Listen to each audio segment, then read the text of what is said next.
Magandang umaga po muli sa inyong lahat. Magandang umaga po. Requesting everyone to please settle down para po tayo ay makapagsimula na ng ating preaching service.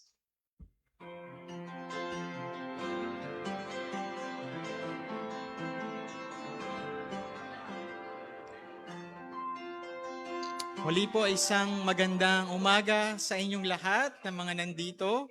Nakasama po natin on-site sa KKSJ at doon po din sa ating mga kasama online sa ating Facebook page. Good morning po sa inyong lahat and welcome to our preaching service. Apo, quiet na po tayo. Kids, quiet na po tayo.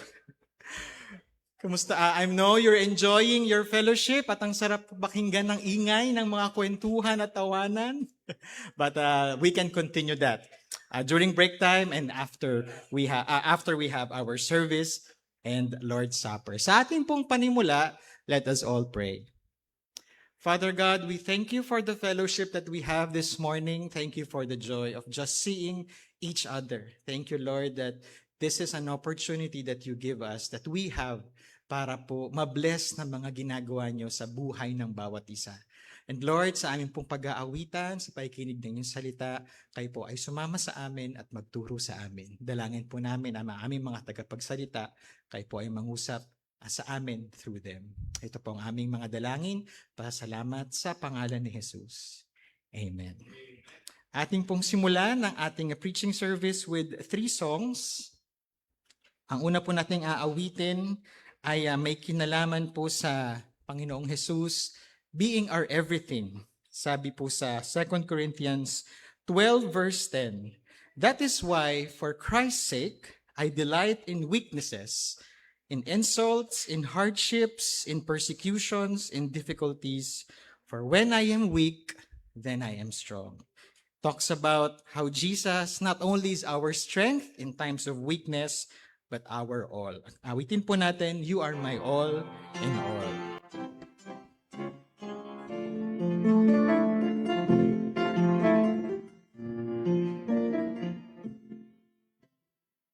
You are my strength. You are my strength when I am weak. You are the treasure. You are my all in all. Singing you as a precious jewel. Singing you as a precious jewel. Lord, to give my heart of you. You are my all in all. Jesus, Lamb of God. Jesus, Lamb of God. Is your name. Once more, Jesus, Jesus, Lamb of God, is your name. Tayo po lagi tumayo as we sing the second stanza, taking my sin. Taking my sin, my cross, my shame, rising again, I bless your name. You are my all in all. When I fall down, you pick me up. When I am tired, you fill my cup. You are my all in all. Jesus, Lamb of God. Jesus, Lamb of God, is your name. Jesus, Lamb of God, worthy is your name. Let's remain standing. Sabi po sa Galatians 2 verse 20, "I have been crucified with Christ, and I no longer live, but Christ lives in me. The life now live in the body. I live by faith in the Son of God, who loved me and gave himself for me. Let's sing this song of a reminder of our lives being owned by Jesus and how to live that life for the glory of Jesus. Living for Jesus. Let's sing this song.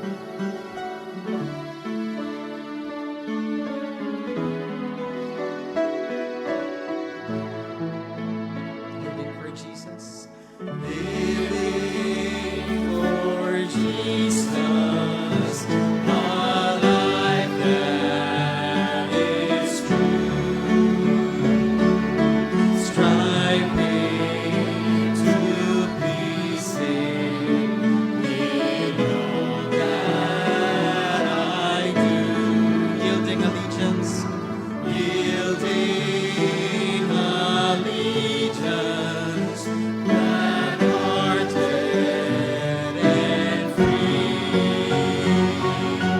This is the pathway of blessing for me. Jesus, Lord and Savior, I give myself to Thee. For now in Thy atonement, this give Thyself for me. I own no other master. I own no other master. My heart shall lead Thy throne. My life I give henceforth to Thee. O Christ, for Thee alone. Sing the second stanza. Living for Jesus.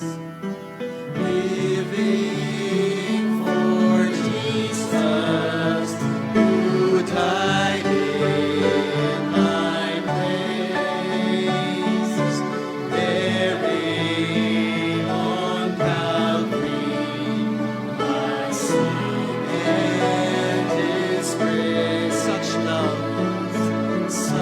love constrains me to answer His call.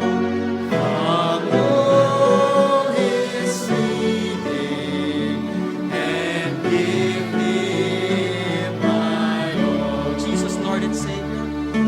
Jesus, Lord and Savior, I give myself to Thee. For now in Thine atonement, this give Thyself for me. I own no other master. I own no other master. My heart shall lead Thy throne. My life I give henceforth to Thee. O Christ, for Thee alone. Last stanza po. Living for Jesus. Living for Jesus, wherever I am, doing each duty in His holy name. Willing to suffer. Willing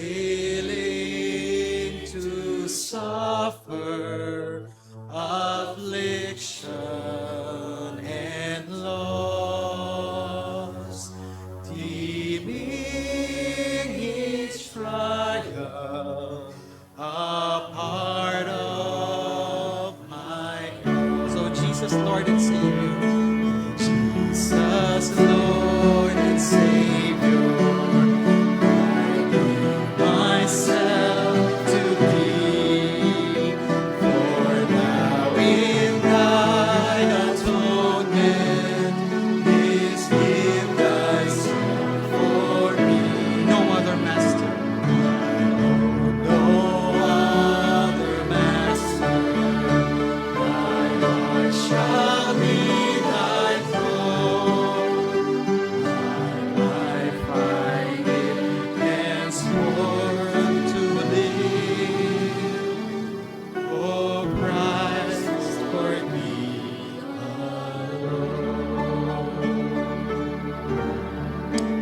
before we sing our last song, it says in John 14, verse 26, "The Advocate, the Holy Spirit, whom the Father will send in my name, will teach you all things and will remind you of everything I have said to you." Let's sing this song about the Holy Spirit refreshing us, falling upon us, reminding us of the things that Jesus has been teaching us. Let's sing this song, Spirit of the Living God. Spirit of the living God, fall afresh on me. Once more. Spirit of the living God, fall afresh on me. Melt me. Melt me, mold me, fill me, use me. Spirit of the living God, fall afresh on me. Let's sing the song one more time. Spirit of the living God. Spirit of the living God, fall afresh on me. Spirit of the living God, fall afresh on me. Melt me and mold me. Melt me, mold me. Fill me, use me. Spirit of the living God, fall afresh on me. Let's all pray. Father, Spirit of God, and Jesus, our Savior, thank you for your love to us, your grace to save us, to come into your presence, and for teaching us how to live our lives that you own for your glory. Lord, we pray that as we listen to you once more, pray that you will open our hearts and our minds and remind us continually of the things we need to know, we need to be reminded of to live this life for you. Ito pong aming dalangin, pasasalamat sa pangalan ni Jesus. Amen. Kayo po ay makakaupo na. Salamat po sa ating backup and musicians. Para po sa ating pastoral prayer, tawagin ko po si Kuya Dennis.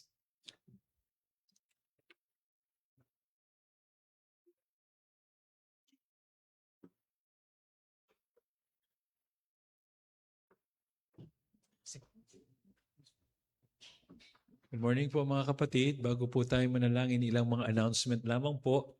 Pakitandaan po ninyo yung July 12. No, ewan ko kung meron tayong poster yan. July 12, second Sunday po next month. Last Sunday na po ng June ngayon. So July 12 ay Married Couples Fellowship sa hapon. Kasabay po niyan ang Young Adults Fellowship. Yang araw din po na yan, second Sunday, ay Prayer Sunday po natin yan sa umaga. At meron po tayong lunch fellowship dyan. So yung mga nagpapatlak sa atin ay magandang opportunity ulit ito. At pagkatapos sa ating mananghalian, at 1:30 ay merong Married Couples Fellowship at meron namang Young Adults Fellowship. So yung ating mga Young Adults, mga college hanggang working yan, ng mga single, mga 18 years old hanggang 25. Tapos yung sa mga married couples naman natin, ano bang age bracket natin dyan? Tingnan muna natin kung hanggang saang edad yung pupunta. No? Pero ini-encourage natin, lalong-lalo na yung mga bagong mag-asawa, yung mga merong mga liliit na mga anak, ay umattend po kayo dito. Ano po? Tapos, sa August 31, wala pa yung ating poster dyan. August 31, yun po yung ating church outing. No, August 31, holiday po yan. So pakinote nyo na po yan. Sa mga darating na linggo, mag-a-announce pa po kami ng ilang mga details dyan. Alam ko sa baba yung ating mga ushers ay nagpapalista doon ng mga interesadong sasama. So magpalista na po kayo doon sa baba para mabilang natin kung ilan ang sasama at kung ilang bus ang ating bibilhin. Hindi po arkilahin lang, no? Para may idea tayo kung ilan sasakyan ang ating kailangan, no? August 31 po yan. At kasabay po ng ating church outing ay baptism.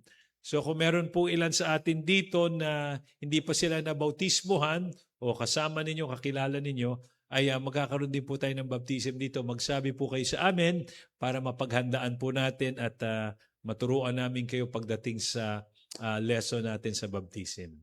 Okay po? So mamaya after ng service, may lunch fellowship, meron tayong elders meeting. So mamaya po yan. Okay? Sige po, manalangin po tayo. Dumulog tayo sa Panginoon. Panginoon, marami pong salamat sa kabutihan po ninyo sa aming mga buhay at salamat po sa patuloy na pagkilos ninyo sa buhay namin bilang isang iglesia. Salamat po sa natapos na mid-year milestone ng aming mga kabataan kahapon.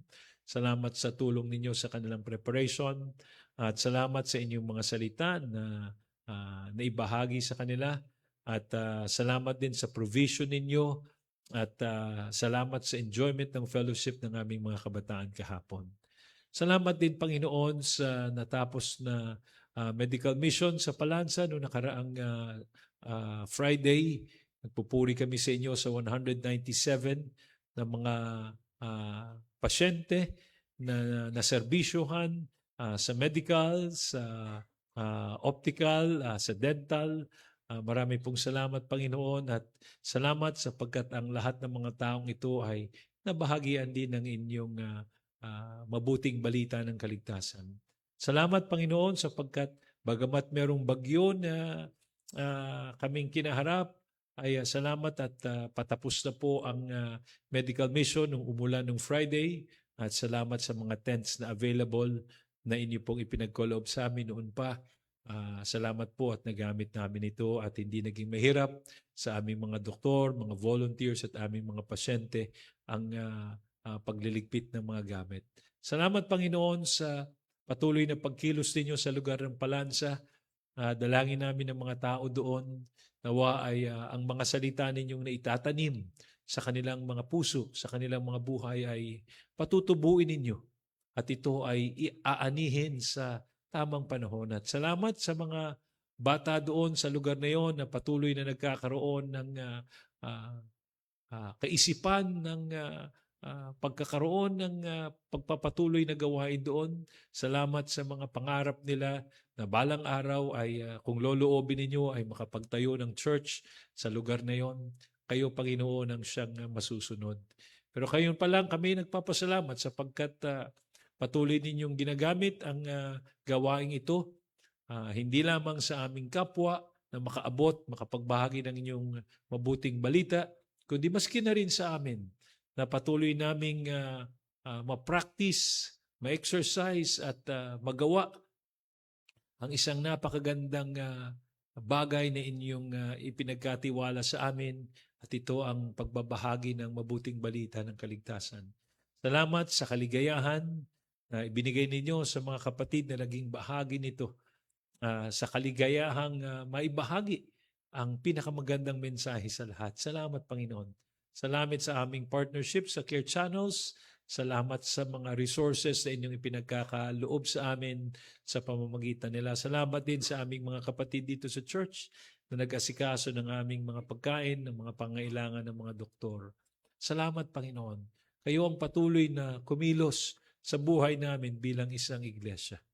Panginoon, sa umaga ding ito ay patuloy naming inaalala ang mga kaganapan sa aming bansa, lalong-lalo na sa mga kaguluhan sa mga paaralan, ang mga nabalitaan naming shooting, insidente ng pamamaril sa mga paaralan na nag-cause ng takot sa maraming mga estudyante at mga magulang, hindi lamang sa Tacloban, kundi maski sa ibang bahagi ng lugar dito sa aming bansa. Panginoon, tulungan po ninyo ang Department of Education, ganun din ang mga principals sa mga public schools. Tulungan ninyo, Panginoon, sila sa kanilang leadership at sa kanilang pagbibigay ng proteksyon sa aming mga estudyante. At tulungan din niyo sila na makita ang pangailangan ng spiritual intervention, ang pangangailangan na magkaroon ng mga pangangaral at pagtuturo ng inyong salita sa mga paaralan. Kayo ang magbukas ng pintuan sa mga paaralan upang ang inyong salita ay maituro sa mga kabataan at makita nila ang magandang plano ng Diyos sa buhay nila. At maunawaan nila ang dahilan ng kanilang existence, ng kanilang buhay.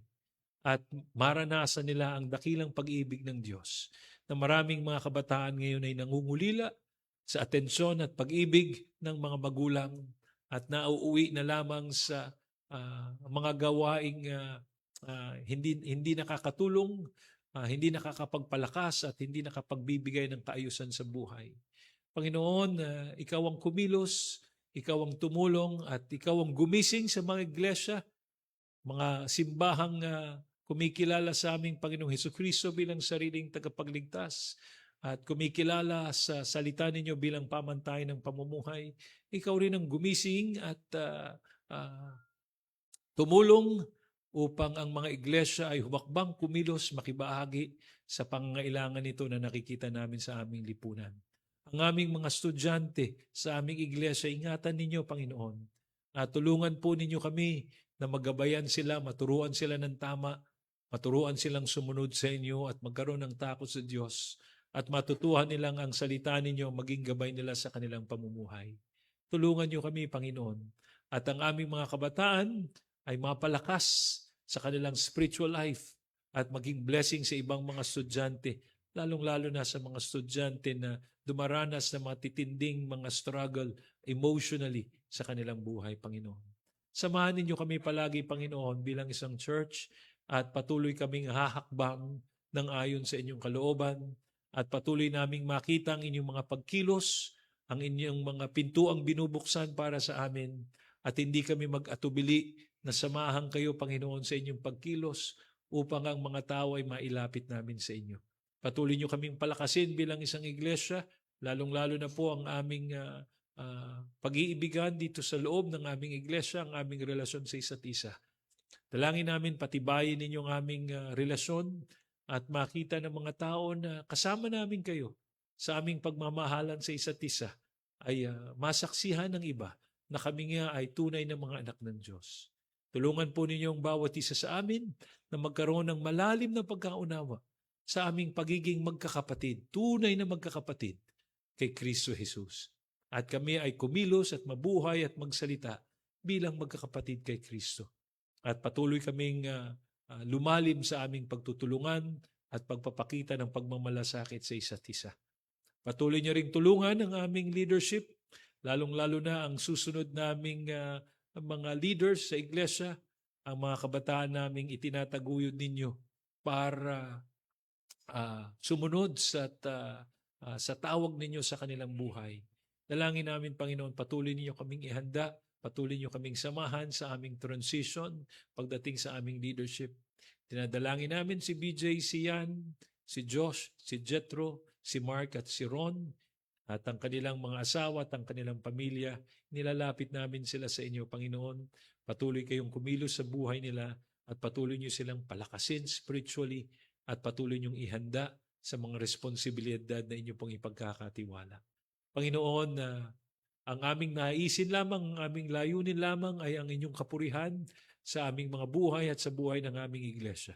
At tulungan ninyo ang bawat isa sa amin, Panginoon, na laging unahin ang inyong kapurihan at kalwalhatian at hindi ang aming mga personal na kasiyahan, kalwalhatian at ang aming mga personal entitlement na meron kami na hinihingi namin sa aming kapwa, na kami ay laging naghahanap ng atensyon at pagrespeto ng aming kapwa. Alisin ninyo ito, Panginoon. At dalangin namin ang aming laging hahangarin ay ang inyong kapurihan, ang inyong kalwalhatian, at mabubuhay kami bilang mga tunay na lingkod ng Diyos. Panginoon, patuloy niyo kaming patibayin sa inyong mga salita na aming maririnig sa umaga pong ito. At ganun din ang aming mga ipinapanalangin, ang Married Couples Ministry, ang Young Adults Ministry, Panginoon, ipinagkakatiwala namin ito sa inyo. Subaybayan ninyo kami, pangunahan ninyo kami, at abutin ninyo ang aming mga kapatid na nasa ganitong edad at grupo. At ang mga pangailangan nila, Panginoon, ay matugunan sa biyaya po ninyo. Salamat sa pribilehiyo, Panginoon, at sa karangalan na ikaw ay paglingkuran, ikaw ay papurihan sa aming mga buhay at sa lahat ng aming mga paglilingkod. Maraming salamat sa karangalang ito na ibinigay ninyo sa amin. Purihin ka, O Diyos, magpakailanman. Salamat sa iyong dakilang pagmamahal at ang aming dalangin, ikaw ay patuloy naming pakaiibigin at pakamamahalin sa aming mga buhay. Marami pong salamat sa pangalan ng aming Panginoong Hesus. Amen. Salamat, Kuya Dennis. Para po sa ating scripture reading, tawagin natin ang bunso ni Kuya Dennis, si Drenard, para basahin po ang ating scripture reference for our speaker for this morning.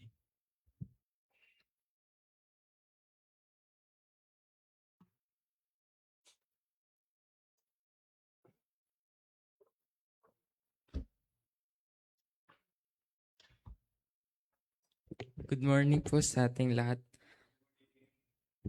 Ang pagbabatayan po ng ating tagapagsalita ngayong umaga ay matatagpuan natin sa Luke 14 verses 25 to 33. Luke 14 verses 25 to 33.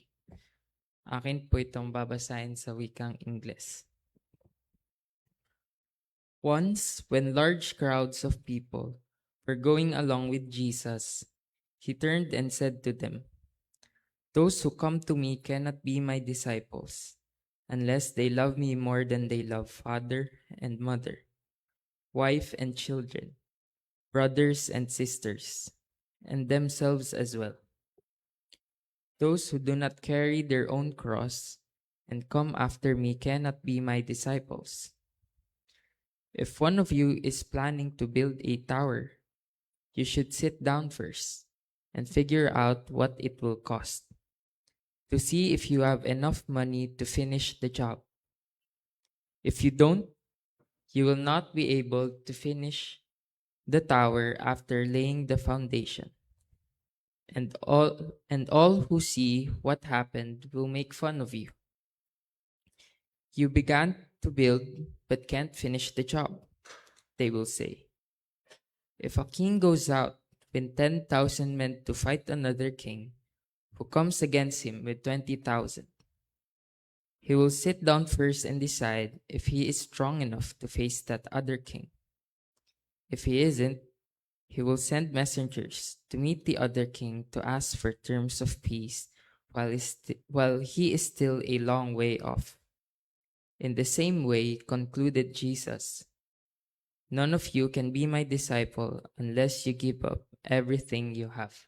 Pagpalain po ng Diyos ang pagkabasa ng kanyang salita. Thank you, Drenard. Ang ating pong tagapagsalita ay hindi na po bago sa atin. Sa akin lang. Siya po ay naglilingkod sa isang ministry, as we all know, for the persecuted for the past 13 years. Tama ba, kapatid? Yes. At para po sa mga bisita, siya po ay ang ating kapatid na si Yan Bayhon.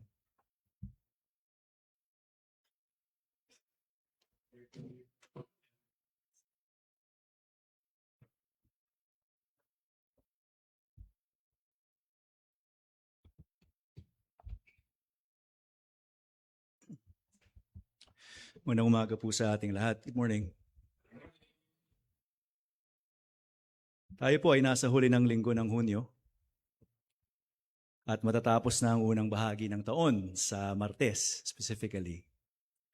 At natitiyak ako na ang bawat isa ay may mga patotoo sa kadakilaan at katapatan ng Panginoon sa ating buhay. Hindi po ba? Tama po ba? At ang mga pwede lamang na magsabi nito ay ang kanyang mga tinubos at ang kanyang mga alagad. At sa umagang ito, titingnan natin kung ano bang ibig sabihin ng pagiging alagad ni Jesus.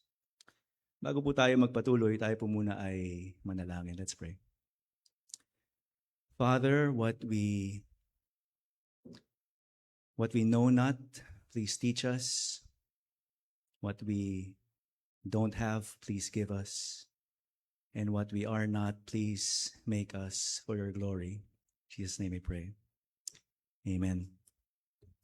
Mahigit 5 taon na ang nakararaan, specifically on July 1555. Madaling matandaan, no? 1555. May 2 lalaki ang hinatid sa kanilang huling sandali. Nangyari ito sa panahon na namumuno si Queen Mary sa Inglaterra. In fact, ang palayaw ni Queen Mary, I'm sure some of you are familiar, ay Bloody Mary. She was known for this nickname for her persecution of a lot of Protestants. Some say that under her reign, almost 300 were burned at the stake. Kasama sa 300 na iyon ay ang 2 lalaking nabanggit ko kanina. Madali din matandaan ang kanilang pangalan. Both start with John. John Leaf was 19 when he was burned alive, and John Bradford, on the other hand, was 45. It is said that a few moments before the fire was started, the older John, si John Bradford, told the younger John, sabi niya, "Be of good comfort, brother, for we shall have a happy supper with the Lord tonight." Fast forward to the present time, not a month goes by without a persecution story being sent to me.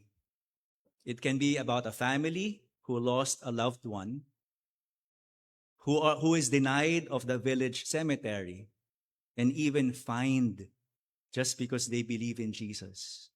It can be a wife who just became a believer and immediately her husband would tell her, "Choose either Jesus or me. If you choose Jesus, I will divorce you."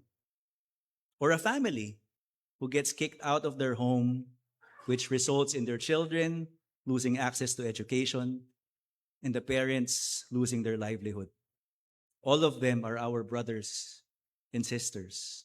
And despite the risks of being identified with Jesus Christ, by the grace of God, they persevere.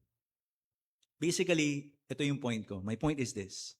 Throughout history, believers have been persecuted for their faith, and yet, they choose to hold on. They choose to remain as disciples of Jesus Christ. Bakit? Ano bang meron? Why continually choose the narrow road? Why choose to be identified with someone and put your life and your family's life in danger? Why risk the possibility of abandonment, imprisonment, and sometimes even death for the sake of Jesus and His commission? I believe these are valid questions. At para maintindihan natin ang bakit, dapat muna natin malaman yung cost of discipleship, yung halaga ng pagiging alagad. Nabasa kanina ni Drenard sa wikang Ingles ang ating talata. Nais ko itong basahin sa Tagalog. Sumama sa kanya, again sa Lucas, Kabanata 14, mga talatang 25 hanggang 33. Sumama sa kanya ang lubhang napakaraming mga tao. Humarap si Jesus sa kanila. Sinabi niya, "Ang sino mang pumarito sa akin na hindi napopuot sa kanyang ama at ina, asawang babae at mga anak, mga kapatid na lalaki at babae, maging sa sarili niyang buhay ay hindi maaaring maging alagad ko. Ang sino mang hindi nagpapasa ng kanyang krus at sumusunod sa akin ay hindi maaaring maging alagad ko.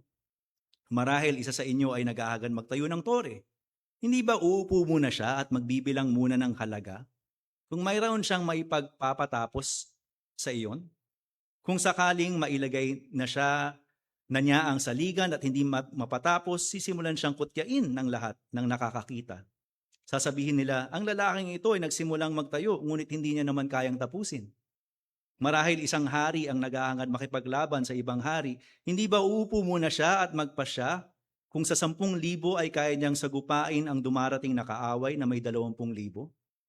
Ngunit kung hindi, magsusugo siya ng kinatawan habang malayo pa ang kalaban at hihingin ang mga batayan para sa kapayapaan. Gayon din ang bawat isang hindi nag-iiwan ng lahat ng tinangkilik niya ay hindi siya maaaring maging alagad ko. Palain nawa ng Diyos ang pagkabasa ng kanyang salita. Maya-maya, pag-uusapan natin ang ibig sabihin ng denying oneself and carrying one's cross. Pero bago yun, magandang i-highlight na the demands of following Jesus can also be read in Matthew 10, Mark 8, and other parts of Luke. So ano bang ibig sabihin nito? The obvious one is that ilang beses binanggit ni Jesus ang cost ng pagsunod sa Kanya. Hindi ito sikreto na ilan lamang ang nakaalam. And then surprise, once ang isang tao ay naging isang alagad, may ganun palang mga kondisyon. Pangalawa, it's also very possible na patuloy itong binabanggit ni Jesus sa kanyang mga pagtuturo. Maybe even more than the number of times we read it in Scripture. Na sa tuwing pumupunta siya, ang lagi niyang sinasabi, kung gusto niyong maging alagad ko, these are the conditions. Sa bawat opisina kung saan nagtatrabaho ang isang empleyado, usually may mga kasabihan na pinahahalagan ang isang organisasyon. Halimbawa, yung gasgas na time is gold. Or honesty is the best policy. Paminsan paulit-ulit na at nawawala na ng saysay. Pero it doesn't mean na hindi ito totoo. Sa aming opisina, isa sa mga maririnig mo na parang slogan na pinahahalagan ay clarity is kindness. Ibig sabihin, kung malinaw ang isang dokumento o kaya na may ang isang instruction na dapat gawin, the one giving the directive is actually being kind to the one who's supposed to follow. Kung magulo or nakalilito, the one giving it is actually doing a disservice to his or her team members. Going back sa ating passage, Jesus couldn't be more crystal clear sa demands ng pagiging alagad. Notice also na he used very strong words to get his message across. At kapansin-pansin din na tila nag-iiba ang audience niya. Paano ko nasabi? Let me explain what I mean. Sa ating binasang talata sa Luke 14, ang kausap ni Jesus ay yung large crowd. Verse 25 says that a large crowd was following him. And then he turned around and then he said to them the demands. In Matthew 10:37-39, ito naman ang sinabi ni Jesus, if you love your father or mother more than you love me, you are not worthy of being mine. If you love your son or daughter more than me, you are not worthy of being mine. If you refuse to take up your cross and follow me, you are not worthy of being mine. If you cling to your life, you will lose it. But if you give up your life for me, you will find it. Jesus here was not talking to a large crowd. He was talking to the 12 disciples. They were already in a ministry with Jesus. And yet sinabi pa din ni Jesus sa kanila ang mga requirement, ang mga demand ng pagiging isang alagad. At kung mapupunta naman tayo sa Mark 8, ito naman ang ating mababasa. Then calling the crowd to join his disciples, he said, If any of you wants to be my follower, you must give up your own way, take up your cross, and follow me. If you try to hang on to your life, you will lose it. But if you give up your life for my sake and for the sake of the good news, you will save it. And what do you benefit if you gain the whole world but lose your own soul? Is anything worth more than your soul? If anyone is ashamed of me and my message in these adulterous and sinful days, the Son of Man will be ashamed of that person when he returns in the glory of his Father with the holy angels. At sa verse na ito, it seems Jesus was speaking to both groups, the disciples and those who were following him, the group. Because maybe this group was interested, sino pa talaga tong taong ito, no? They were curious. And so napaisip ako, bakit kailangan sabihin ni Jesus ang mga kondisyon sa pagiging alagad kung ang ilan sa kinausap naman niya ay alagad na niya? Why does he have to continually remind them? They were already disciples. May mga ilang nagsasabi na nagawa niya ito so that the disciples will be able to know how to teach it to others. Pero para sa akin, parang weak yung argument na yun. No? A stronger case will be that the reason why Jesus continually keeps on saying it, both to his disciples and to those who are interested in him, was so that the people can conduct a self-check and see kung yung commitment ba nila kay Jesus ay mababaw o malalim. Superficial ba ito o genuine? Kasi hindi madali yung demands. Carry your cross, and deny yourself. Hindi yun biro. And later, we will study it some more. Naniniwala ako na dapat din muna natin pag-usapan kung may pagkakaiba ba ang being a Christian and being a disciple, bago pa man natin i-discuss ang cost of discipleship. Totoo ba na may easy version of discipleship na para bang it's okay to do the bare minimum at mayroon mas challenging version? I would like to offer some thoughts on it, which a lot is taken from an article written by Dr. Tarrants. He's the vice president of the C.S. Lewis Institute. Sa New Testament, ang salitang Christian was only used 3 times. And its meaning is adherents or followers of Christ. So I guess alam niyo na kung saan papunta ito. No? And the word disciple is used more than 230 times sa book of Acts and the Gospels. Yes, it's true. Na ang salitang ito means learner or apprentice. Like, for example, a disciple of a blacksmith or a disciple of a taekwondo sensei. But it goes further than that. Dapat malaman din natin kung paano ito naintindihan sa konteksto ng Jewish and Greco-Roman culture. At kung paano ito ginamit ni Jesus at ng gospel writers. Isang New Testament scholar na si Michael Wilkins ang nagsabi na a disciple is one who has come to Jesus for eternal life, has claimed Jesus as Savior and God, and has embarked on the life of following Jesus. William Kynes, who is a prominent theologian, expanded the definition. He said that a disciple is one who responds to the call of Jesus in faith, resulting in a relationship of absolute allegiance and supreme loyalty through which Jesus shares his own life and the disciple embarks on a lifetime of learning to become like his or her master. Ang ganda, no? Ibig sabihin, walang pagkakaiba. A Christian is a disciple is a Christian. Balik tayo sa talata natin. Notice that Jesus never minces his words. Hindi siya nagsusugarcoat na para bang takot siyang may ma-offend. It's not like that. Just picture this with me for a second. Jesus was walking. Wala pa namang ibang mode of transportation doon, maliban sa hayop at paglalakad.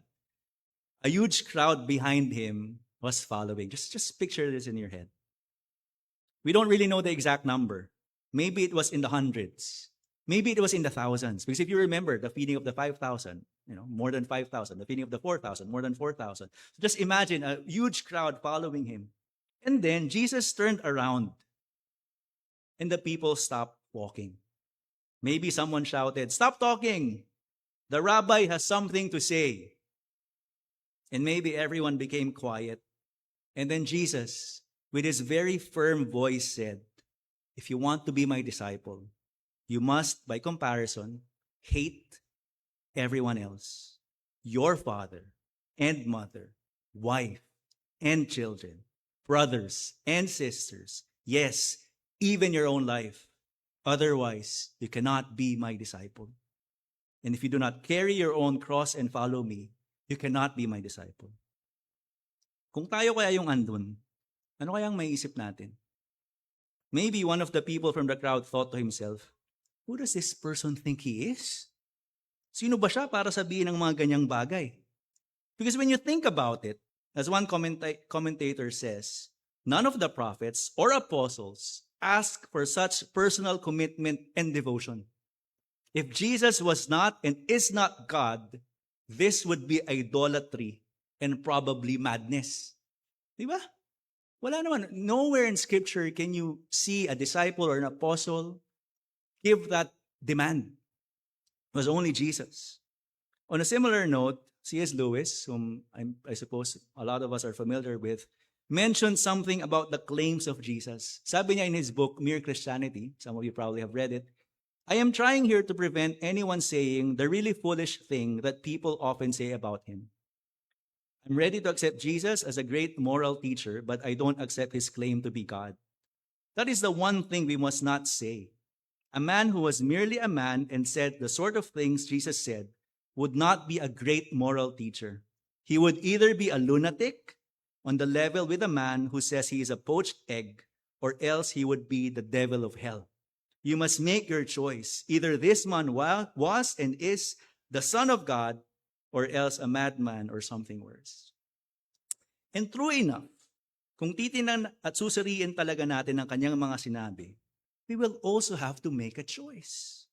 Do we bow the knee in submission and commitment, or do we reject his claims and live life the way we want to? Marahil nung sinabi ni Jesus ang mga kondisyon sa pagiging alagad, may mga tumalikod na at sinabing, hindi na ako susunod. Sobra naman yung hinihingi niya. Tingnan natin ang mas malalim. Ano ba yung hinihingi ni Jesus sa kanyang mga alagad? Let's talk about the hatred mentioned by Jesus in verse 26. One commentary states that the hatred called for here is actually a lesser love. It doesn't refer to the harboring of hostility or malice, because we are also commanded to honor our parents and love our neighbors and enemies. Isn't it?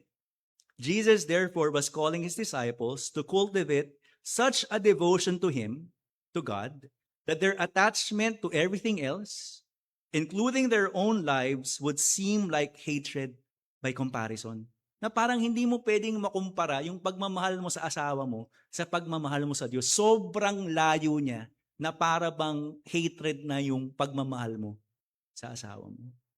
In other words, one's allegiance should be to Jesus and only to Jesus. Kung mapapansin nyo lang din, may instances kung saan Jesus would say, if you want to be my disciple, you have to deny yourself, take up your cross, and follow me. Nabanggit natin yan kanina. Mababasa sa Matthew 16:24, Mark 8:34, Matthew 9:23. Pero sa ating passage, sa Luke 14, wala yung denying oneself. Napansin niyo po ba? Wala yun. It was replaced by hating our family relationships and even our own life.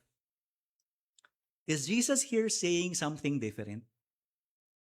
Let's look at that for a bit. No? Nung ikinaila ni Pedro si Jesus, at mababasa natin ito sa 4 Gospels, makikita natin na he denied any association with Jesus. He distanced himself from his master. And so to deny oneself is to cut off any association with the old self. As the Apostle Paul says, it is no longer I that lives, but Christ lives in me. So sino ang dapat masunod? Hindi na yung sarili. Dapat kung ano na yung kagustuhan ni Jesus in accordance to His Word. And we have to be careful here kasi pwede nating isipin na denying oneself is just the denial of some pleasures or profit. The call is to deny the self in its entirety. It is a call to surrender, a call to live for God and for others, and not for the self. It is a call against self-centeredness. And disciples of Jesus are expected to do this every single day. So how do we connect this dun sa hatred against the family and self Jesus was talking about? Well, both are connected in the sense na yung allegiance na natin, yung ating loyalty, yung ating wholehearted devotion, ay hindi na sa kung sino-sino, hindi na sa pamilya, hindi na sa sarili, sa ating Panginoong Jesus na mismo lamang. Kung pwede nating ma-misinterpret ang denying oneself, mas lalo naman ang carrying one's cross. Hindi ito tumutukoy sa anumang discomfort sa buhay katulad ng problema o kaya naman na isang handicap we live with. Paminsan, ginagawa pa nga itong joke eh. Makikita na naman kami ng binan ko. A cross I have to bear, you know? Hindi, it's not that, no? One commentary says, the general idea that these words of Jesus are about bearing the cross refer to passive submission to all kinds of afflictions like disappointments, pain, sickness, and grief that come upon man in life is totally wrong. Only a person who, for the sake of his service, surrenders all self-seeking and abandons all striving after his own interests can be his disciple. In fact, the people in Jesus' time clearly understood what it meant. Whoever is carrying one's cross is on his way to be executed. No one carried a cross for fun. Walang trip-trip lang. Pag kineri mo yung cross mo, mamamatay ka. If someone took up his cross, he never came back. It was a one-way journey. Walang balikan. This means then that the disciples of Jesus are expected to bear any suffering that might come as a result of their submission to God, even if it's death. Perhaps an illustration of what discipleship means will help us to better understand it. John Murray, maybe some of you know the name, lived from 1898 to 1975. John Murray helped find the Westminster Theological Seminary. And the short story you will hear is about his family. Here goes. The effects of the First World War on the Scottish Highlands were almost as devastating as if it had been fought on that soil. When the conflict began in 1914, the long famous Highland regiments at once claimed the cream of the manhood of the North, but very few who were recruited at the beginning of the conflict ever returned to their homes. Kasi ganun pag may gera, di ba? Kung sino yung able, sinong pwedeng sumama, nire-recruit. Of John Murray's brothers, William went to the Navy.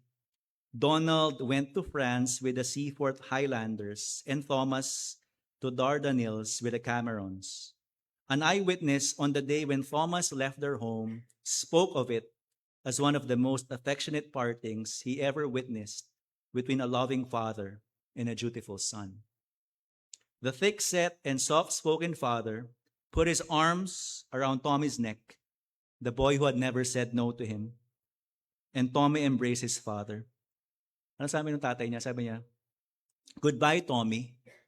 I will never see you again." These were his final words before he watched his son ride off to military service. And so it was to prove Thomas was killed in action. If we were to take seriously the conditions of discipleship, we will also say, "Goodbye, old self.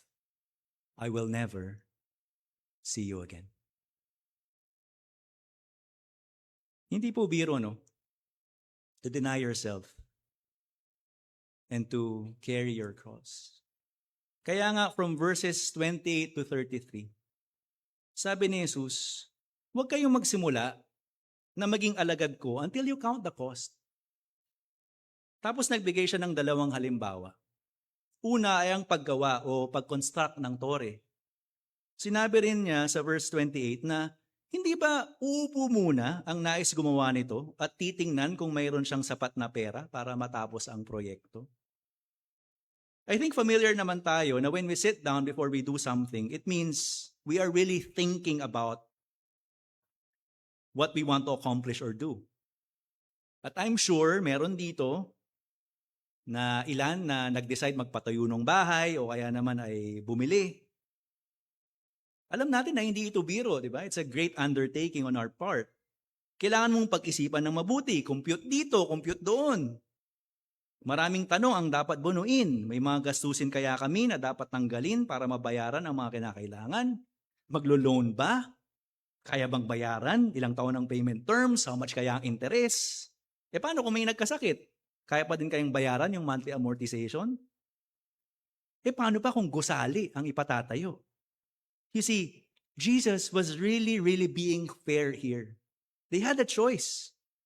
Hindi niya sapilitang ginagawang alagad ang sumusunod sa kanya. We have a choice.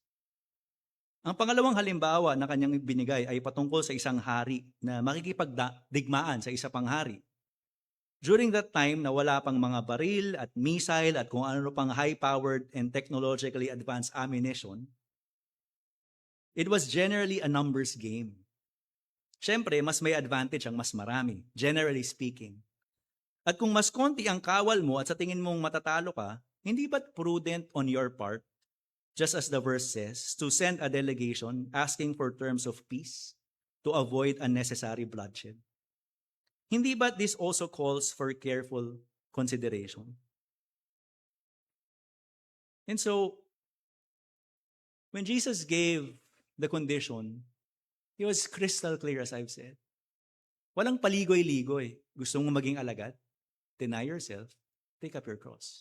Gusto mong maging alagad? Dapat yung pagmamahal mo sa anak mo ay parang hatred in comparison sa pagmamahal mo sa akin.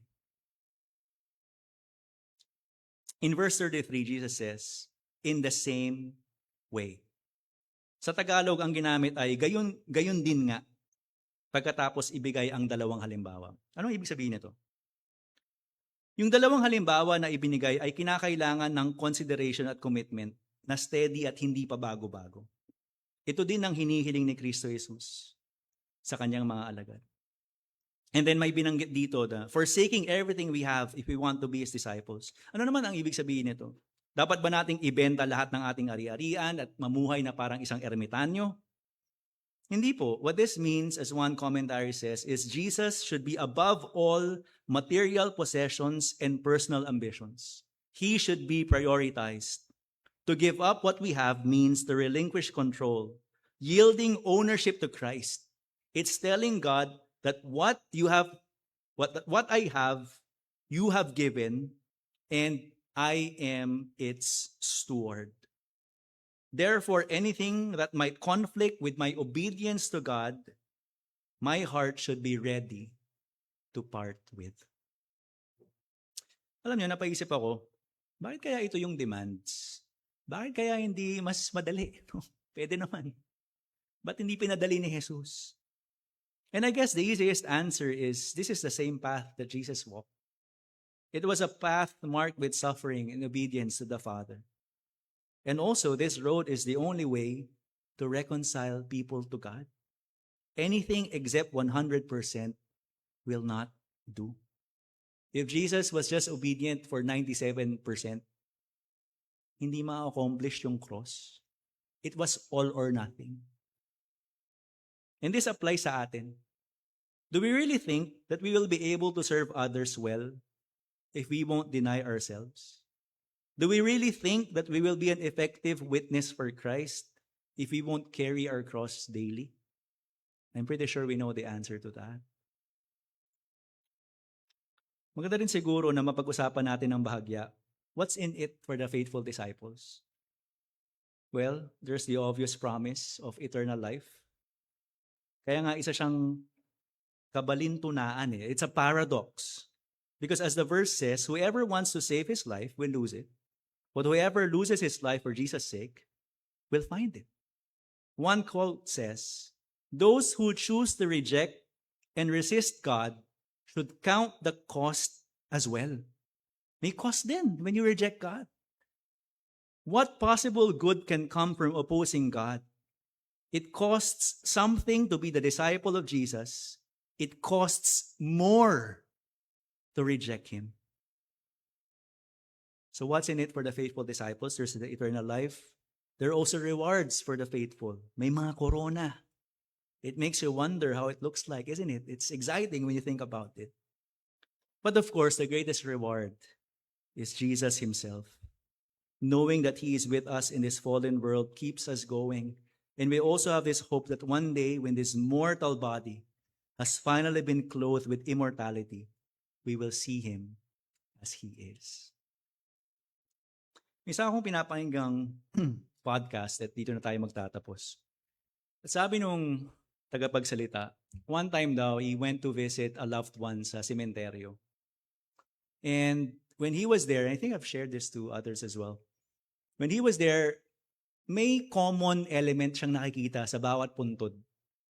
At yun yung grammatical symbol na dash. Right? Usually, like ako, April 19, 1986, dash, question mark. Hindi ko pa alam, kailan ako mamatay. But for those if you go to the cemetery, it's always that. There's a date, dash, and another date. Moment when he was born, the moment when he died. And that dash basically symbolizes or summarizes one's life. Lahat nandun sa linya na yon. Saan ka nag-aral, sino naging asawa mo, ilan mga naging anak mo. It summarizes your entire life. Imagine our entire life summarized in a line, no? One simple line. And it talks about the brevity of life when you think about it. No? Si Papa, he passed on 2012, no? He was 57. Batang-bata when you think about it. I'm 40 now. Kasi inisip ko, if my life will only also be up to 57, 17 years na lang. Ang bilis na nun. Ang bilis na nun. Hindi ko nga alam. Pagdilat ko, 40 na pala ako eh. Di ba? It's just very fast. Maiksi na nga eh. How will we live it? Will we indulge and glorify the self? Or will we deny ourselves and carry our cross and discover that the true meaning and purpose of life can only be found in Christ? To end, I would like to read a poem by C.T. Studd. If you're not familiar with him, he was a missionary to China, Africa, and India. He wrote this famous poem entitled Only One Life. And I would like to read it to all of us. Two little lines I heard one day, traveling along life's busy way, bringing conviction to my heart, and from my mind would not depart. Only one life will soon be past. Only what's done for Christ will last. Only one life, yes, only one. Soon will its fleeting hours be done. Then in that day, my Lord to meet and stand before his judgment seat. Only one life will soon be past. Only what's done for Christ will last. Only one life, the still small voice gently pleads for a better choice, bidding me selfish aims to leave and to God's holy will to cleave. Only one life will soon be past. Only what's done for Christ will last. Only one life, a few brief years, each with its burdens, hopes, and fears. Each with its days I must fulfill, living for self or in his will. Only one life, 'twill soon be past. Only what's done for Christ will last. When this bright world would tempt me sore, when Satan would a victory score, when self would seek to have its way, then help me, Lord, with joy to say, only one life, 'twill soon be past. Only what's done for Christ will last. Give me, Father, a purpose deep, in joy or sorrow, thy word to keep, faithful and true, whatever the strife, pleasing thee in my daily life. And the refrain repeats, only one life, 'twill soon be past. Only what's done for Christ will last. Oh, let my love with fervor burn, and from the world now let me turn, living for thee and thee alone, bringing thee pleasure on thy throne. Only one life, 'twill soon be past. Only what's done for Christ will last. Only one life, yes, only one. Now let me say, thy will be done. And when at last I'll hear the call, I know I'll say, 'twas worth it all. Only one life, 'twill soon be past. Only what's done for Christ will last. Let's pray. Father, on our own, hindi po namin kaya to deny ourselves daily, to carry our cross daily. We need you. Moment by moment, minute by minute, every hour, every day, we need you, Lord. Help us, Lord, to be the disciples that you have called us to be. Help us to be salt and light wherever we go, for your glory and glory alone. In Jesus' name we pray. Amen and amen. Magandang umaga po sa ating lahat.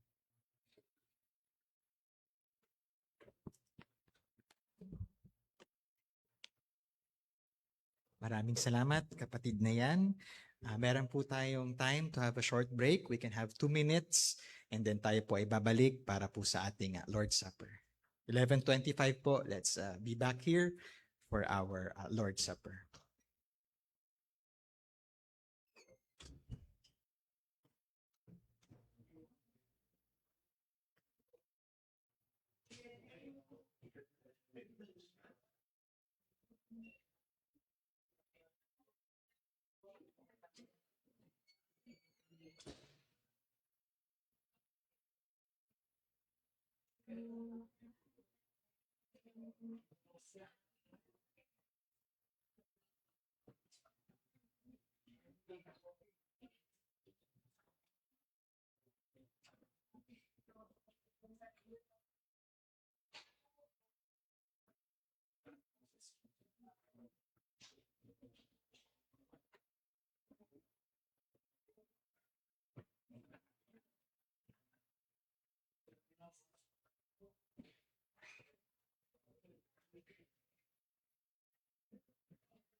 Good morning po muli sa inyong lahat at I'm sure tayo pong lahat ay busog spiritually sa ating pong narinig mula sa ating Diyos through our speaker.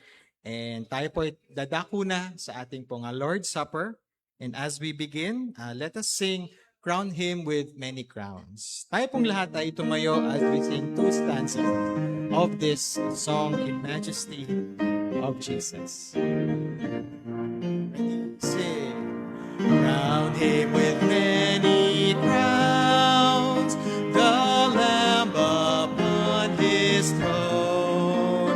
Hark how the heavenly anthem drowns all music but its own. Awake my soul and sing of him who died for thee.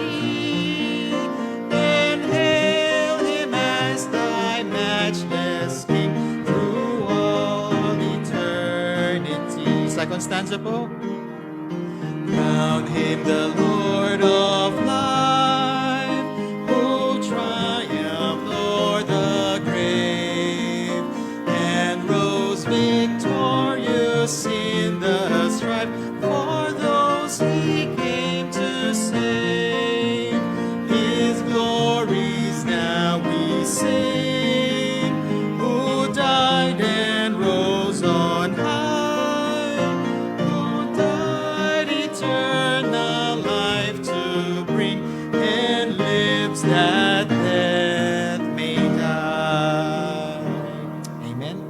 po yung mga kaupo na para po sa meditation of our Lord's Supper na may tema po na Jesus came to fulfill the law and the prophets. Tuwagin po natin ang kapatid na Kuya Ryan David.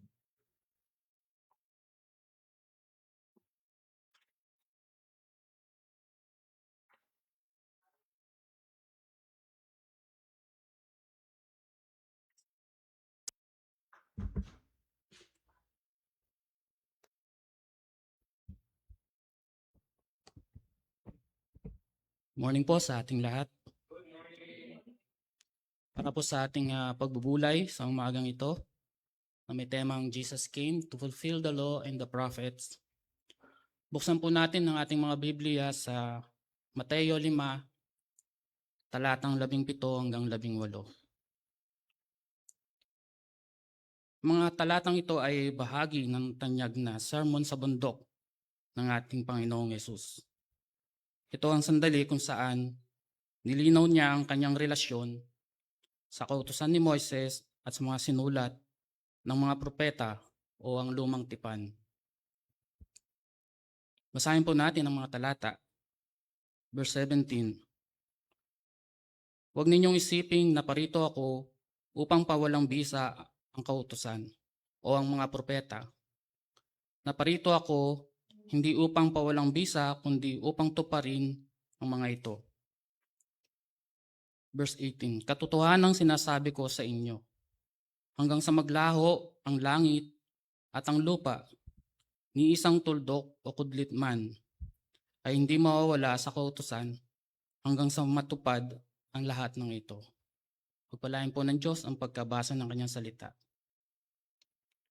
Para sa ating pagbubulay sa umagang ito, hatiin po natin ang pahayag ni Jesus sa tatlong mahalagang punto. Una, hindi upang pawalang bisa kundi upang tuparin.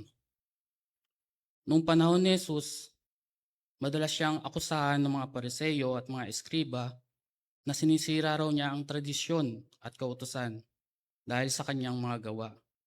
Halimbawa tulad ng pagpapagaling sa araw ng pamamahinga. Ngunit nilinaw ni Jesus, hindi siya rebelde sa kautusan ng Diyos. Ang salitang tuparin o fulfill ay nangangahulugang punuin, bigyang buhay, o dalhin sa rurok ng katuparan. Tinupad ito ni Jesus sa pamamagitan ng una, kanyang pamumuhay.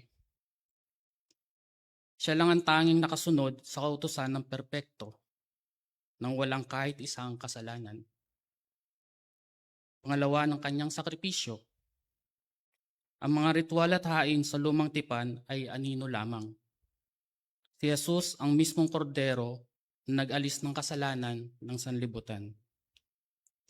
Pangatlo, ng kanyang pagtuturo. Ibinilik niya ang kautusan sa orihinal nitong layunin. Hindi lang panlabas na pagsunod kundi pagbabago ng puso. Halimbawa, ang hindi lang pagpatay, kundi ang huwag mapuot.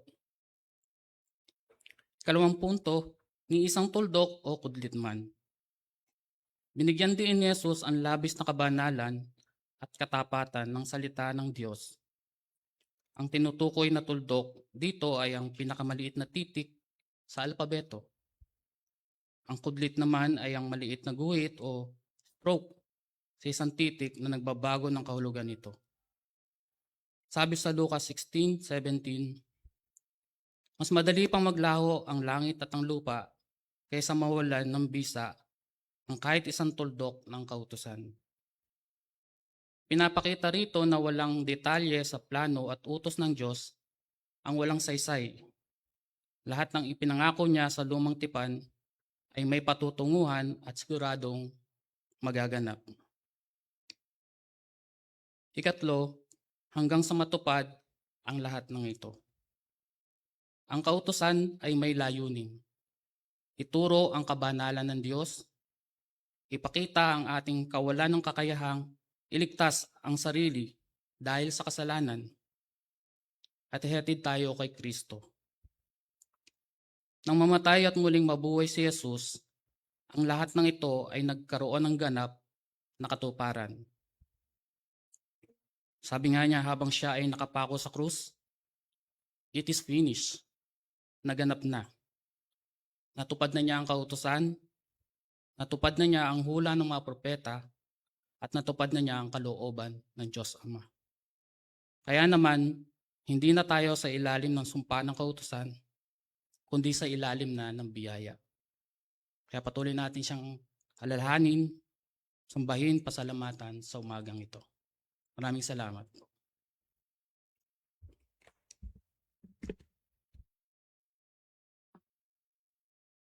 Salamat po, Kuya Ramon.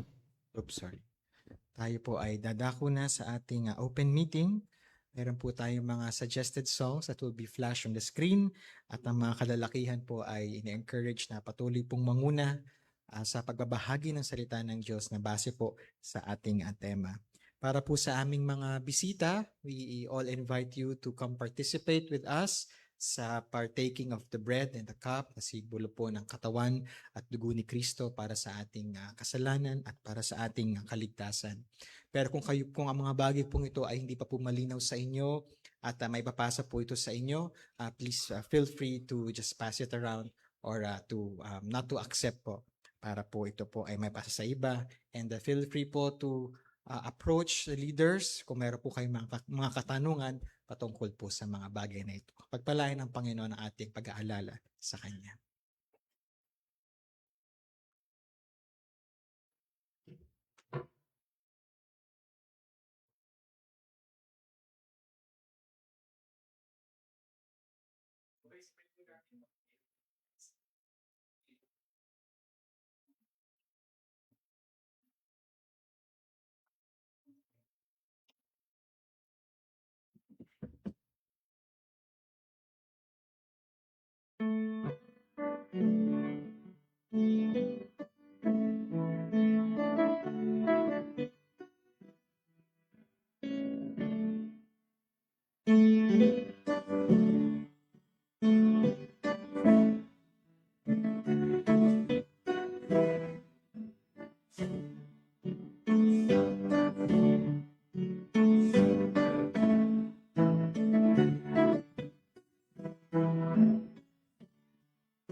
binanggit ng kapatid na Ryan kanina ang ibig sabihin ng salitang fulfill. It means like tapusin or finish. And sometimes iniisip natin na ito na yung katapusan dahil if something is fulfilled, and this is the end, wala nang kasunod. But that's not what Jesus meant dito sa passage na to. So the word fulfill means to bring something to its intended purpose, to complete what was always pointing towards. So para mas lalo nating mas maintindihan, here's an illustration. Siguro kung hindi lahat sa atin nag-online shopping, Shopee, Lazada, and suppose we order a package online, and after placing an order, makaka-receive tayo ng tracking number. And every day, or from time to time, chine-check natin yung tracking updates. Nasa na ito? Na-confirm yung order? Was it shipped, in transit, or is it out for delivery? And these updates are valuable because sinasabi niya kung nasaan na yung package. But imagine na nag-doorbell na sa inyo yung delivery at sinabi mo, Kuya, ayoko na yan, mas gusto kong i-track yung package. That doesn't make sense, di ba? The purpose of the tracking updates was never to replace the package. Yung purpose nun was to lead you to it, was to lead you to the package. And in the same way, itong law and yung mga prophets were God's way of preparing His people for the coming of Jesus. The sacrifices in the Old Testament pointed to the perfect sacrifice. The prophets pointed to the promised Messiah. And when Jesus came, tulad ng sinabi kanina, He didn't discard the law and the prophets. He was the one they had been pointing to all along. And sometimes we Christians make the same mistake today. Minsan masyado tayong nagiging focus na maging mabuting Kristiyano. We read our Bible, we pray, we serve in church, we attend prayer meetings, and follow His rules. And sometimes we forget the purpose of all those things. Don't get me wrong, but those practices are important, but they are not the destination. They are meant to lead us into a deeper relationship with Jesus. And Christianity isn't just primarily keeping rules. It is about knowing the one who fulfilled them. So later, as we partake of the bread and the cup, let us remember that we are not celebrating our ability to keep God's law, but we are celebrating God's finished work on our behalf.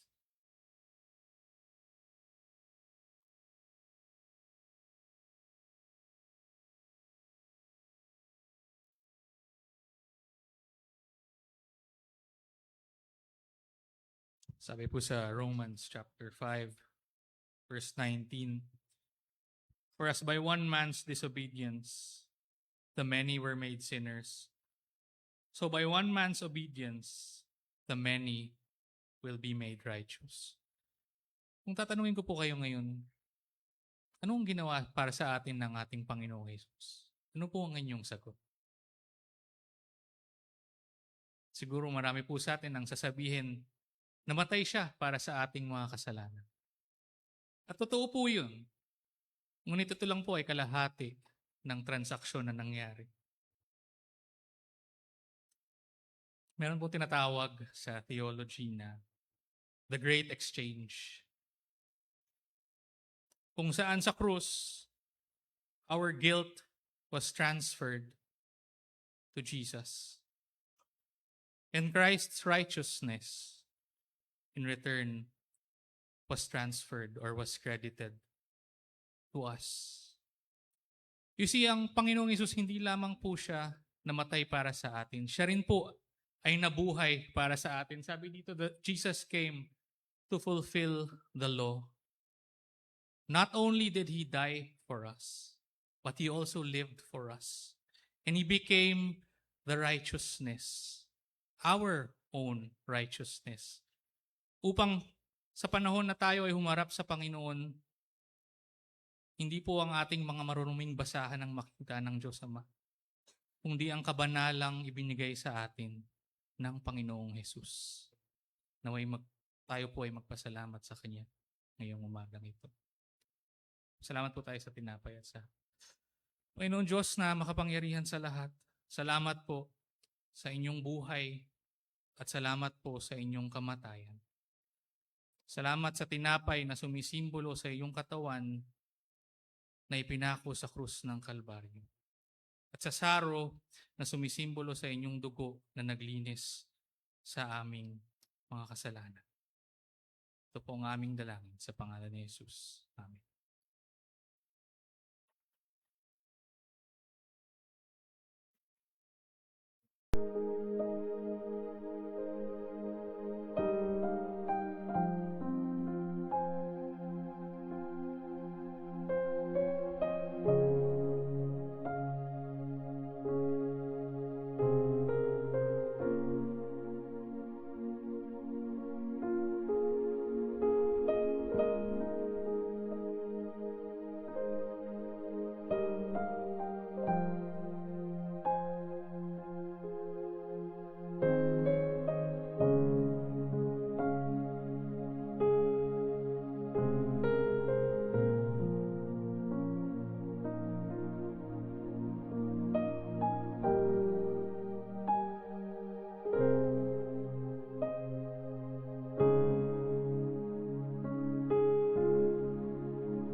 sa ating pong pagkakaloob. Salamat, Panginoon, sa inyong mga pagpapala sa amin, sa inyong pagmamahal, sa inyong pagsama sa amin sa bawat araw. Panginoon, sa aming pagsamba sa pamamagitan ng pagkakaloob, tanggapin ito, Panginoon, para sa ikalalago ng inyong iglesia at ng inyong gawain ito po sa lupa. At patuloy niyo po kaming gamitin para sa inyong kaluwalhatian. Sa pangalan ni Jesus. Amen.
Magtapos sa isang panalangin.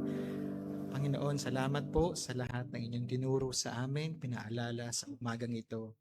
Pagpalain niyo po ang lahat ng ito, Panginoon, sa aming mga puso at isipan na maalala po namin isabuhay sa aming pong buhay at paglakad kasama ninyo.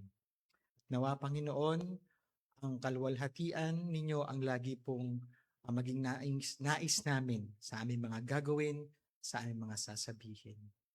May the grace of God, the love of Jesus, and the fellowship of the Holy Spirit be with us today and forevermore. In Jesus' name, Amen. Isa pong magandang umaga sa inyong lahat. A blessed Sunday to everyone.